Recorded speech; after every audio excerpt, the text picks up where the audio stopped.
데살로니가 전서 5장 18절 말씀, 우리 한 절 말씀인데요. 우리 다 같이 한 목소리로 같이 합독하시겠습니다.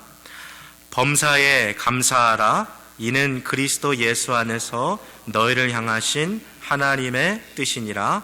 아멘. 우리 한 번만 더 같이 읽을까요? 한 번만 더 같이 읽겠습니다. 시작. 범사에 감사하라. 뜻이니라. 아멘. 네, 반갑습니다. 잘 오셨습니다. 네, 우리 주위에 계신 분들 보시면서 우리 좀 손을 들어서 좀 환영했으면 좋겠습니다. 반갑습니다. 잘 오셨습니다. 네, 우리 좀 수준 있게 영어로도 좀 인사합시다. Happy Thanksgiving 하고 같이 인사합시다. 네, 네. 지금 참 많은 일들이 지금 미국에서도 벌어지고 있고 또 많은 아픈 분들도 많이 계신데 오늘 이 자리에서 함께 같이 예배 드릴 수 있는 것, 또 가정에서 또 영상으로도 이렇게 또 함께 하실 수 있는 또 우리 성도님들의 삶에 얼마나 참 감사한지 모릅니다. 지난 3월 11일 세계보건기구 WHO가 이 코로나 바이러스를 범유행병, 팬데믹을 선언했죠. 딱 그게 3월 11일인데 그 다음 날에 미국에서 나온 통계 조사를 봤더니 이미 그 당시에 확진자가 1323명, 그리고 사망자가 40명 그 정도 됐어요.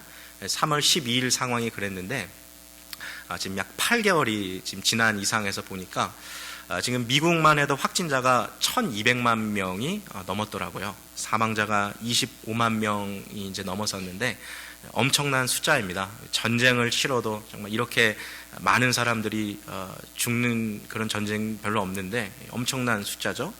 게다가 지금 미국에서 하룻밤 사이에 확진자 수가 20만 명 정도 는다 그래요. 제가 지금 이렇게 얘기하는 것들 이미 다 뉴스에서 보시고 있기 때문에 뉴스를 봐도 이제 좀 그런 소식을 들어도 우리가 좀 많이 지치는 좀 그런 느낌들을 많이 받습니다. 3월 11일 그 팬데믹 선언 이후에 참 우리의 삶이 많이 달라졌어요. 어린 자녀들도 정말 마음껏 뛰어놀아야 할 그 나이인데 학교에 가서 친구들도 만나지 못하고 집에서 컴퓨터로 선생님하고 친구들 얼굴 보면서 이렇게 수업을 하고 있는 전례 없는 일들이 벌어졌고, 직장에 나가시는 분들도 아마 여러 가지 상황들의 변화가 있을 거예요. 예배 드리고 있는 우리들도 마찬가지입니다. 지금 이제 인원이 10명 이내로 이렇게 제한이 돼서 많은 분들이 지금 영상으로 가정에서 이렇게 예배를 참석하고 계실 텐데요. 예전에는 함께 이렇게 얼굴을 마주보고 예배 드리는 것이 너무나도 당연하다고 생각이 되었고, 내려가서 같이 예배 후에 맛있게 이렇게 친교 식사하면서 교제하는 게 우리에게는 너무나도 익숙한 일상이었는데 어느 순간부터 그런 것들이 다 우리로부터 이렇게 코로나가 빼앗아간 것 같은 그런 느낌들이 듭니다. 그뿐이면 참 거기에서도 마음이 안타까운데 이 코로나19 상황이 이제 장기화되다 보니까 어떤 분들은 참 경제적인 큰 타격을 입은 분들도 있어요. 평생 이민자로서 미국에서 새벽부터 밤 늦은 시간까지 열심히 읽어놓은 비즈니스를 이 코로나 기간 동안에 어쩔 수 없이 정말 문을 닫아야 하는 분들도 있고요.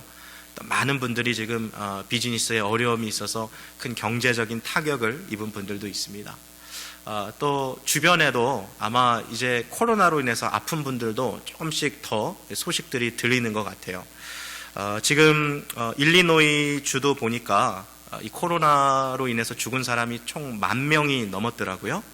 3월부터 지난달 10월 말까지 이렇게 사망자 통계를 내보니까 일리노이에서 사망 원인 1위가 심장 원인이었고 2위가 암이었고 3위가 코로나로 죽었다 그러더라고요. 그러니까 너무나도 많은 사람들이 지금 우리 주변에서도 죽어가고 있는 거죠. 그러니까 이러한 현실을 보면 참 우리는 정말 전례 없는 암울한 그런 시대에 있는 것은 분명합니다. 그런 시대 가운데 우리가 오늘 추수감사주의를 맞이했어요.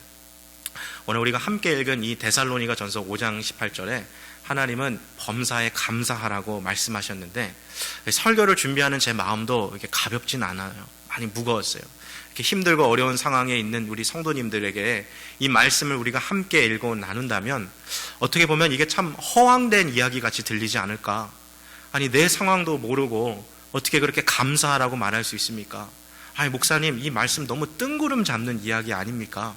나 같은 지금 상황 내 입장이 돼보고 영어로 표현을 말하면 내 신발을 신어보고 내 상황이 돼보면 감사할 수 있는 게 하나도 없다라는 것을 느낄 겁니다라고 그렇게 얘기하시는 분들도 있을 거예요. 그 마음도 제가 다는 이해는 못하겠습니다만 어느 정도 공감은 할 수 있을 것 같아요.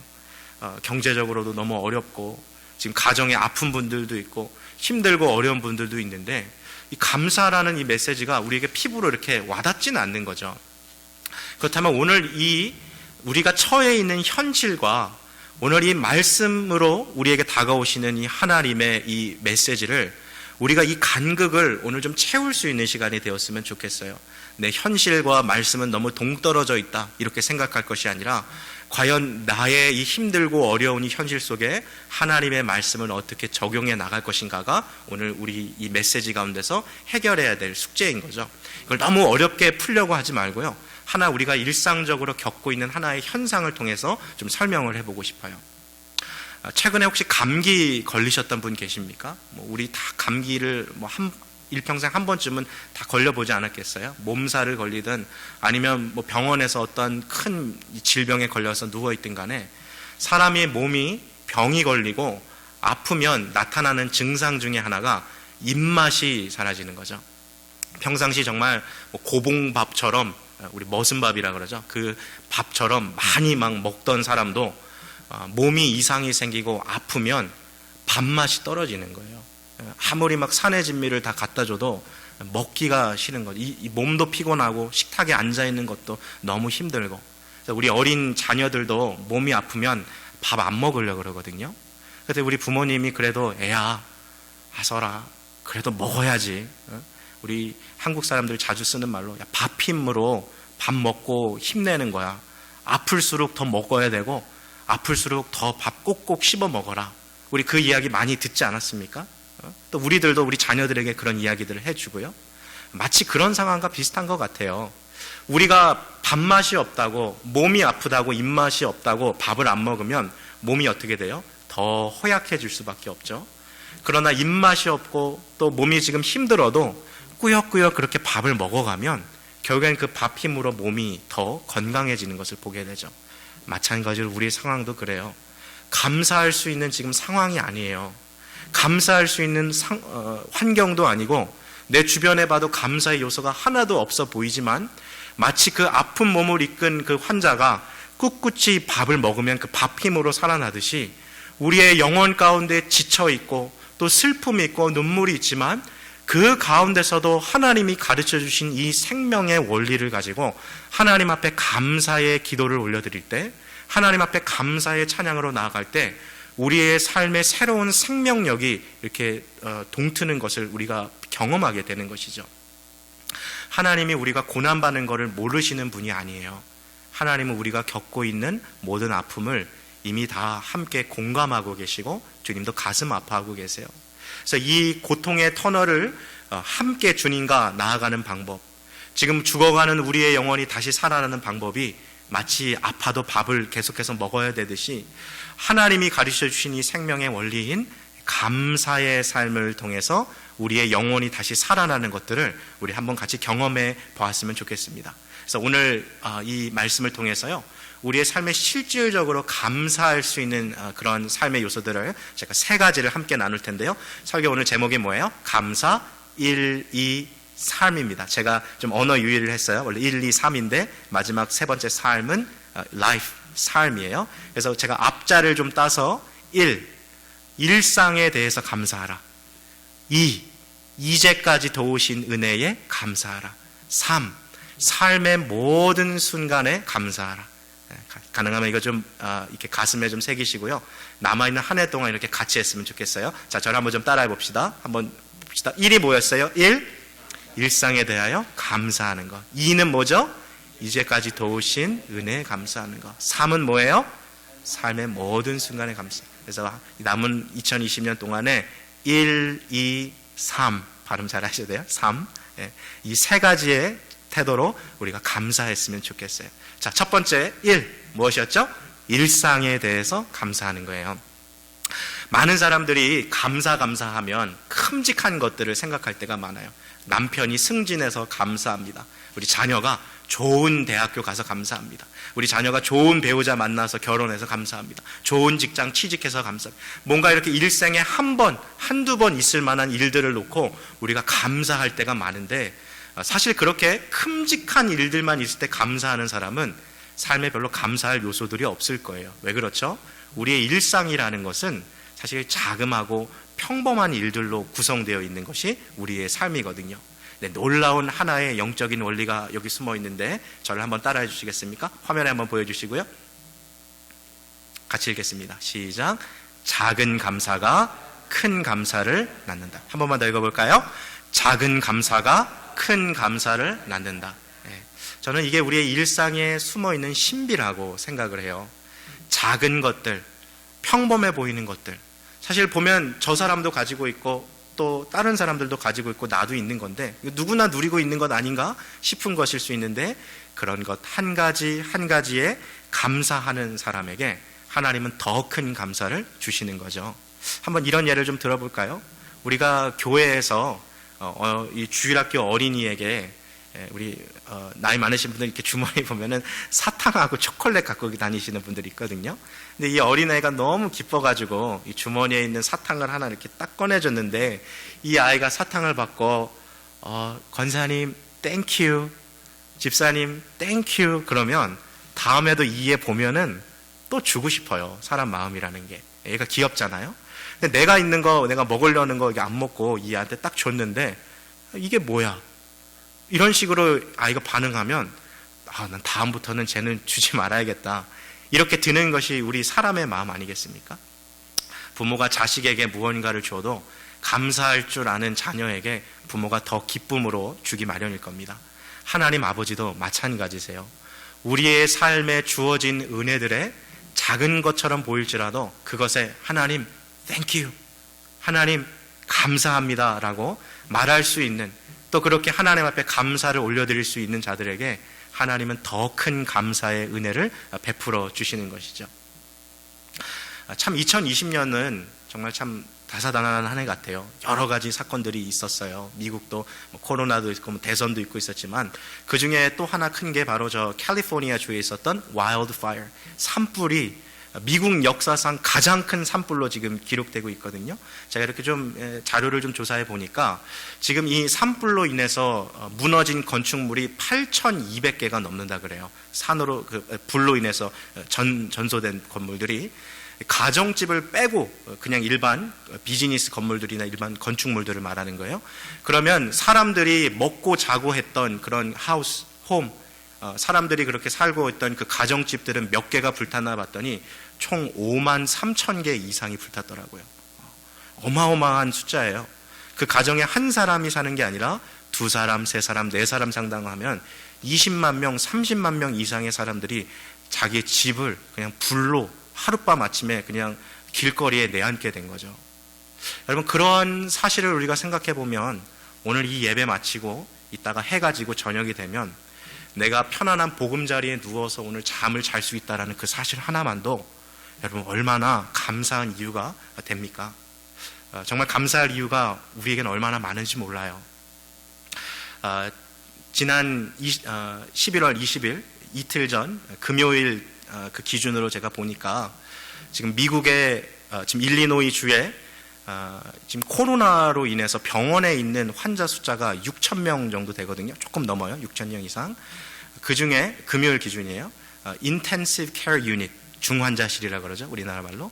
중환자실에서 지금 치료받고 있는 사람이 1,200명이 돼요. 넘어요. 그리고 그 중에 산소호흡기를 끼고 지금 사선을 넘어드는 사람들 있죠. 코로나로 인해서 죽을 것인가 안 죽을 것인가. 그 사람들의 숫자가 600명이 넘는다는 거예요. 그러니까 지금 우리가 이렇게 앉아서 예배드리고 있는 지금 이 순간에도 600명 이상 되는 사람들이 일리노이 주 안에서 지금 죽음을 한 걸음 앞두고 있다는 거예요. 코로나 때문에. 그렇게 생각하면 지금 이 자리에서 우리가 건강하게 예배드리고 있는 그거 하나만으로도 하나님 앞에 얼마나 감사할 요소가 넘칩니까? 참 묵상해 보면 우리의 삶에 감사드릴 것들이 너무나도 많아요. 요즘에 제가 코로나도 그렇고 신문들도 많이 이렇게 스크랩을 하는데 참 제 마음에 가슴 아파 했던 그 사건 중에 하나가 지금 아르헨티나라는 나라가 코로나로 인해서 전 국민의 35.5%가 빈곤층으로 아예 전락해버렸어요. 그러니까 경제를 아예 봉쇄해버리니까 100일 이상 지나가 버리니까 사람들이 먹을 게 없는 거예요.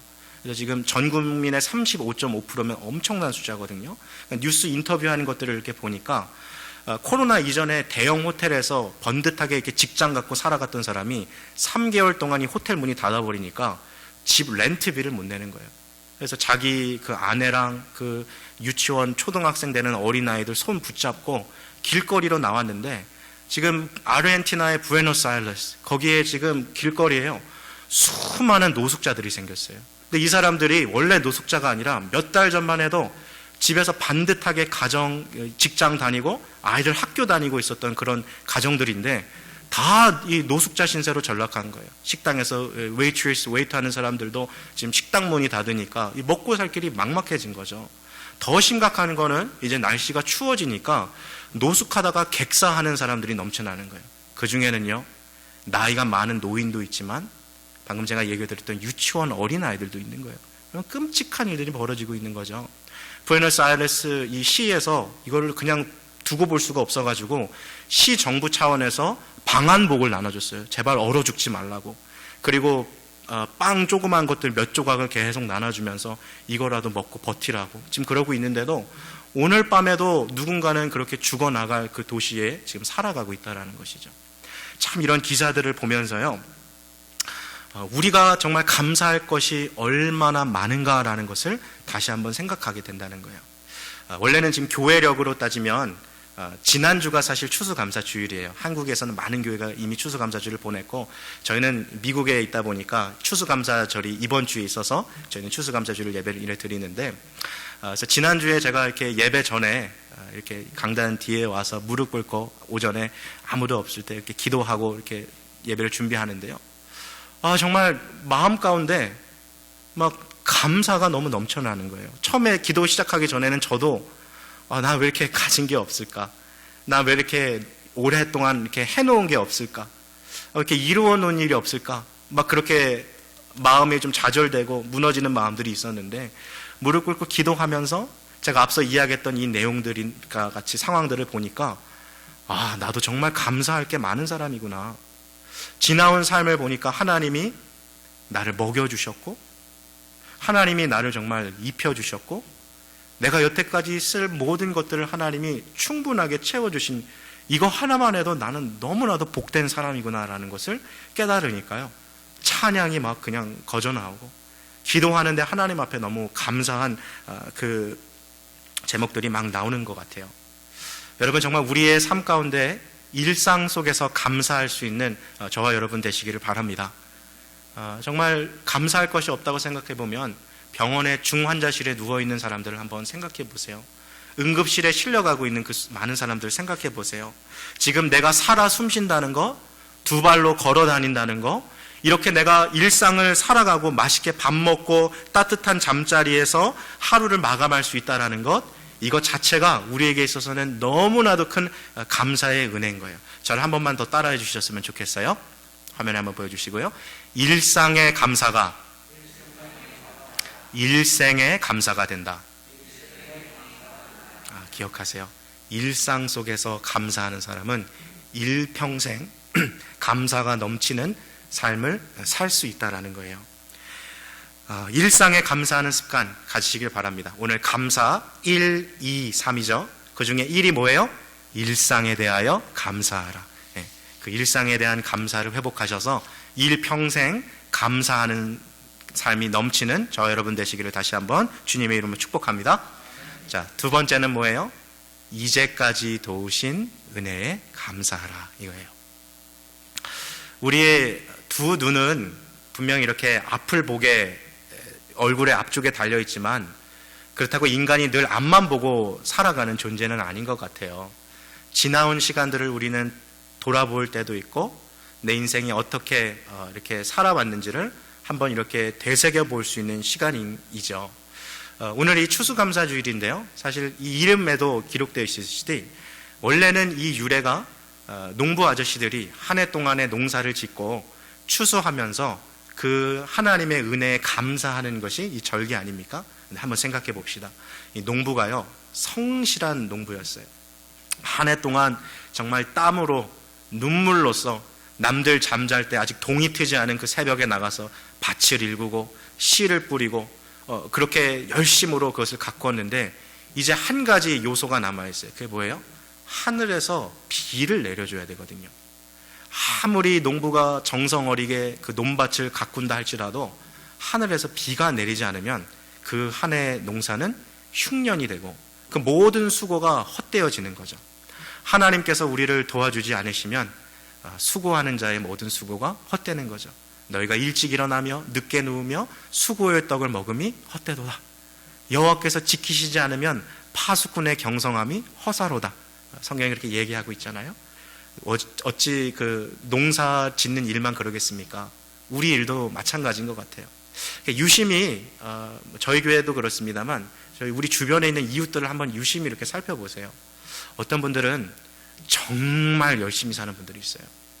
일주일에 6일 심지어 7일 일하는 분들도 있어요. 하루도 쉬지 않고. 이민자 삶이 그렇게 고단한 거죠. 근데 남들보다 그렇게 눈코 뜰 새 없이 바쁘게 살아가는데, 그렇게 살아가면 그래도 잘 살아야 되잖아요. 근데 가까이 가보면 삶이 너무나도 피폐한 분들이 있어요. 왜 그럴까요? 자기의 삶의 노력으로 되지 않는 그 부분 가운데서 삶이 어려운 거예요.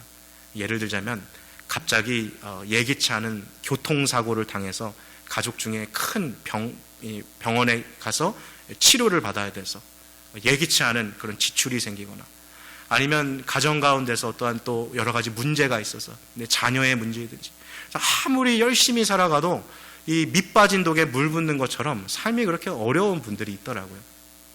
그런데 반대로 내 자신을 돌아봤을 때 내가 남들보다 그렇게 특출난 지혜가 있는 사람은 사실 아니에요. 내가 남들보다 그렇게 뛰어난 능력이 있는 사람도 아니에요.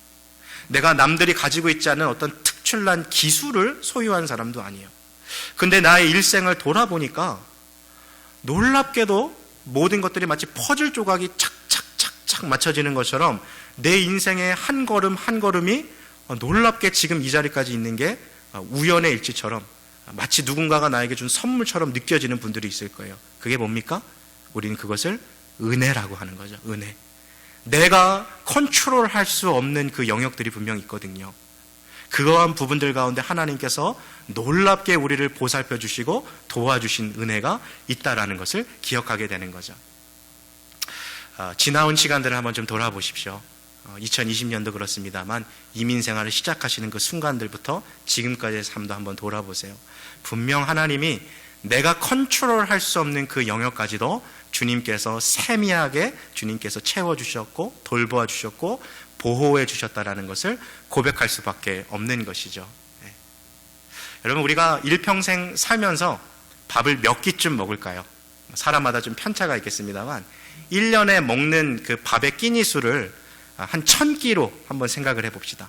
그러면은 이 중에 이제 60세 이상 되시는 분들도 계시겠지만 6만 끼를 먹은 거죠. 6만 끼. 70세가 넘어가면 7만 끼를 먹은 거예요. 엄청나게 먹은 양인데, 한평생 한 사람이 평생 먹는 음식량의 무게를 재봤더니 평균적으로 62톤이 된다는 거예요. 이게 얼마나 크냐면, 여러분 고속도로 지나갈 때 제일 큰 그 트럭 있죠. 그 트럭 6대에다가 음식물로 가득 채워도 우리가 평생 먹는 양보다 적다는 거예요. 그러니까 그 양을 먹으면서 우리는 살아왔는데, 여러분 내 힘과 능력으로 그거 먹었다고 생각하세요? 아니에요. 하나님이 우리의 삶의 때마다 시마다 도와주신 은혜가 있었어요. 우리 가족이 5명이면 그 트럭이 30대예요, 여러분. 엄청난 그 은혜를 하나님이 우리 가운데 부어주신 것이죠. 오늘 이 말씀을 준비하면서 제 내리를 스쳐가는 찬양, 우리 성도님들하고 한번 꼭 불러보고 싶은 찬양이 바로 찬송가 459장이었어요. 화면에 비춰주시고요. 우리 목소리로 한번 같이 불러봅시다. 지금까지 지내온 것 주의 크신 은혜라, 한이 없는 주의 사랑 어찌로 말하랴. 자나깨나 주의 손이 항상 살펴주시고 모든 일을 주 안에서 형통하게 하시네. 맞아요. 지나온 시간 돌아보니까 한이 없는 주님의 사랑이 우리를 돌보아 주셨더라고요. 내가 잘 때도, 내가 깨어 있을 때도, 내가 깨닫지 못했을 뿐이지 주님은 지금도 우리를 눈동자처럼 주님의 날개의 그늘 아래 우리를 보호해 주고 계시다라는 것을 우리는 고백할 수밖에 없습니다. 자, 한번 정리해 볼까요? 감사 1, 2, 3 중에 1은 뭐였어요? 일상에 대해서 감사하는 거. 2는 뭐였어요? 이제까지 도우신 은혜에 감사하라 했어요. 자, 마지막 3. 세 번째는 삶의 모든 순간에 대해서 감사하라는 거예요. 오늘 본문 말씀을 한번 다시 보십시오. 범사에 감사하라예요. 이 말은 모든 상황 속에서 감사하라는 거예요. 그러니까 즐겁고 기쁘고 좋은 일들 있을 때만 감사하는 게 아니라 지금 우리가 겪고 있는 이 상황처럼 슬프고 힘들고 어려운 상황 속에서도 하나님 앞에 감사하는 삶을 살아가라고 지금 이야기하고 있는 거죠. 근데 세상을 이렇게 좀 돌아보면 정말 감사할 수 없는 상황에 있는 사람들이 분명히 있어요. 어린 자녀를 지금 유치원밖에 안 되는 어린 자녀인데 얘가 소아 백혈병에 걸리거나 아니면 소아암에 걸린 그 아버지 어머니의 마음을 생각해 보면 감사하라고 말하는 것이 참 쉽지 않습니다. 혹은 최근에 사랑하는 가족을 이별했던 사람들, 먼저 우리보다 세상을 떠나가 했던 암이나 혹은 불의의 교통사고를 당했거나 그런 분들에게도 참 삶은 어려운 것 같아요. 여러분, 시련이라는 것은 분명히 견디기 힘든 고난이라는 것이죠. 우리에게 있는 이 시련 가운데서도 과연 범사에 감사할 수 있을까요? 오늘 그러한 질문이 우리 가운데 아마 남아 있을 것 같아요.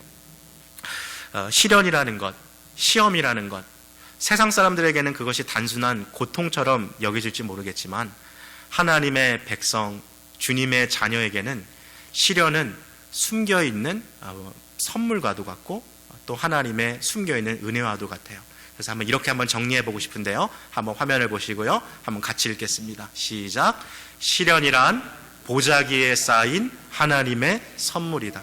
이전에 저희 집에 저희 이 외할머니께서 저희 이제 집에 놀러 오시면 늘 이 핑크색 보자기 혹은 금색 보자기로 이렇게 바리바리 싸서 저희 집에 이렇게 오시곤 그랬거든요. 그러면 그 보자기를 풀기 전까지는 그 안에 뭐가 있는지 알 수가 없어요. 풀러보면 별게 다 나와요. 김치도 담아오시고 오이소박이도 담아오시고 찌개 할 것도 다 할머니가 다 가지고 오세요. 무릎도 아프신 나이 많으신 백발의 할머니가 우리 가족들 먹으라고, 손주들 먹으라고 이렇게 바리바리 싸우시는 거죠. 이 시련이라는 게요, 보자기에 쌓인 선물 같더라고요. 보자기에 쌓여있을 때는 Why me, Lord? 하나님 왜 나한테 이걸 주셨어요? 하나님 왜 내가 이런 상황에 있어야 되죠? 이게 보이지가 않고 이해되지가 않는 거예요. 근데 어느 순간에 하나님께서 그 보자기를 풀어주시는 그 순간이 있어요. 그때가 딱 돼서 그걸 딱 열어주시면 아하 그 순간이 찾아오는 거죠. 하나님이 이래서 내 삶에 이러한 시련을 허락하셨구나. 하나님이 나보고 겸손하라고, 내가 그때 너무 브레이크 없이 잘 나갔으면 하나님 떠나고 교만하게 살 것을 주님이 잘 알고 계셔서 그때 나 겸손하라고 그때 이 보자기를 나한테 주셨구나.